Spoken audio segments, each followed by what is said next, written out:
പ്രാധാന്യത്തോടു കൂടിയിട്ടാണ് ആശമാരുടെ ഈ ആവശ്യങ്ങളെ സംസ്ഥാന സർക്കാർ കാണുന്നത്. അപ്പോൾ ഏതാനും 6-ാം തീയതി ആശമാരുടെ ഒരു സമരം ഉണ്ടായിരുന്നു തിരുവനന്തപുരത്ത്.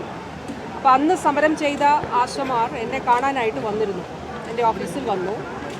അവർ ഈ ആവശ്യങ്ങളൊക്കെ ഉന്നയിച്ചിരുന്നു. അവർ ഉന്നയിക്കുന്ന ആവശ്യങ്ങൾ 1 ഓണറേറിയം വർദ്ധിപ്പിക്കുക, 2 ഈ റിട്ടയർമെൻറ്റ് ബെനിഫിറ്റ് നൽകുക എന്നുള്ള കാര്യം. 3-ാമത്തെ കാര്യം 2017 മറ്റൊരു ഉത്തരവുണ്ട്. അതായത് ഈ ഓണറേറിയം നൽകുന്നതും ചില കാര്യങ്ങൾ നോക്കിയിട്ടാണ്, ചില മാനദണ്ഡപ്രകാരമാണ് ഈ ഓണറേറിയം നൽകുന്നത്. അപ്പോൾ ആ ഓണറേറിയം നൽകുന്ന മാനദണ്ഡങ്ങൾ മാറ്റണം എന്നുള്ളതാണ്. 10 മാനദണ്ഡങ്ങൾ പാലിച്ചാൽ മാത്രമേ ഈ ഓണറേറിയം ലഭിക്കുകയുള്ളൂ എന്നുള്ളൊരു സ്ഥിതിയുണ്ട്.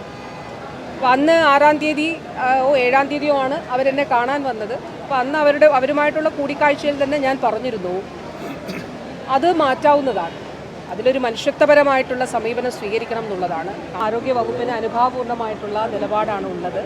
ഇന്നേ വരെ സർക്കാർ ആ നിലപാട് സ്വീകരിച്ചിട്ടാണ് പോന്നിട്ടുള്ളത്. അതിന് ഏറ്റവും മികച്ച ഉദാഹരണമാണ് നമ്മുടെ ആശമാർക്ക് സംസ്ഥാനങ്ങൾ നൽകുന്ന ഓണറേറിയം സംബന്ധിച്ച കാര്യം. രാജ്യത്തെ ഏറ്റവും കൂടുതൽ ഓണറേറിയം നൽകുന്ന സംസ്ഥാനം കേരളമാണ്. അപ്പോൾ സംസ്ഥാനത്തിൻ്റെ ഓണറേറിയവും അതുകൂടാതെ ലഭിക്കുന്ന ഇൻസെൻറ്റീവുകളുമാണ് ആശമാർക്ക് ലഭിക്കുന്നതായിട്ടുള്ള വേതനം. അപ്പോൾ അതിൽ സംസ്ഥാനത്തിൻ്റെ ഷെയർ ഏറ്റവും കൂടുതൽ രാജ്യത്ത് നൽകുന്നത് കേരളമാണ്. അപ്പോൾ മറ്റു പല സംസ്ഥാനങ്ങളും അതിൽ കൂടുതൽ നൽകുന്നു എന്നുള്ള കാര്യങ്ങളൊക്കെ ചില മാധ്യമങ്ങൾ റിപ്പോർട്ട് ചെയ്തതായിട്ട് കണ്ടു. അത് തെറ്റായിട്ടുള്ള കാര്യമാണ്. ഞാൻ NHM-നോട് തന്നെ അന്വേഷിച്ചു, അങ്ങനെ ഉണ്ടോ, അങ്ങനെ ഇതിൽ കൂടുതൽ മറ്റാരെങ്കിലും കൊടുക്കുന്നുണ്ടോ? NHM നൽകിയ മറുപടി അങ്ങനെയല്ല, നമ്മളാണ്, അതായത് സ്റ്റേറ്റിൻ്റേതാണല്ലോ, സ്റ്റേറ്റ് ഷെയർ ആണ് ഞാൻ പറഞ്ഞത്, അത് ഏറ്റവും കൂടുതൽ നൽകുന്നത് കേരളമാണ്. ഞാൻ ഈ പുതിയ കേന്ദ്ര മന്ത്രിസഭ ചുമതല ഏറ്റെടുത്തപ്പോൾ ഡൽഹിയിൽ പോയിരുന്നു. ബഹുമാന്യനായിട്ടുള്ള കേന്ദ്ര ആരോഗ്യ വകുപ്പ് മന്ത്രിയെ കണ്ടു. അനേക വർഷങ്ങളായി കേന്ദ്രം നൽകുന്ന ഇൻസെൻറ്റീവ് ഉയർത്തിയിട്ട് ഒരുപാട് വർഷങ്ങളായി.